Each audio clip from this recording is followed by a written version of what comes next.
करमपुर में अमन जो पखी उडामी वो मुख्तलिफ़ चोरन में मुलज़ जावदारन के करमपुर पुलिस नई गिरफ्तार करे सगी। नई चोरी थियल सामान ऐं मोटरसाइकिलूं वापस थी सगियूं। SSP कश्मीर कंदकोट का नोटिस वठण जो मुतालबो। कुछ ॾींहं पहिरियां करमपुर पोस्ट ऑफिस भरिसां प्राइवेट तालीमी सेंटर में चोरी थियल सामान करमपुर पुलिस रिकवर न कराए सगी। नई मुलज़ जावदारन के गिरफ्तार करे सगी आहे।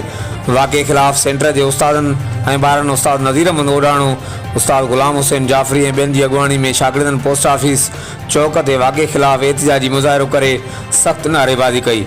उस्ताद अॻुवाणनि जो चवणु हो त NC दाख़िल हुअण बावजूद करमपुर पुलिस चोरी वाक़े मुलविज़ जावदारनि के गिरफ्तार न करे सगी आहे, न ई सामान वापस कराए सगी आहे। एहतिजाज में शरीक ॿारनि के हथनि में प्ले कार्ड हुआ जंहिंमें मुख़्तलिफ़ नारा दर्ज थियल हुआ। आख़िर में उस्तादनि ऐं ॿारनि SSP कश्मीर कंदकोट अमजद अहमद शेख खां चोरी वाक़े जो नोटिस वठण ऐं इंसाफ़ जो मुतालबो पिणु कयो।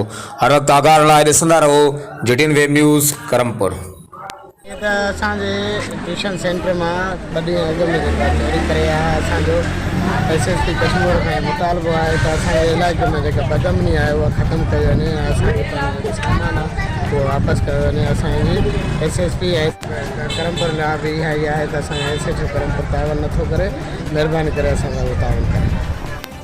करमपुर जे तालीमी ट्यूशन सेंटर में कुछ ॾींहं अॻु में चोरी थी, उन सिलसिले में असां SHO करमपुर के इंफॉर्मेशन ॾिनी।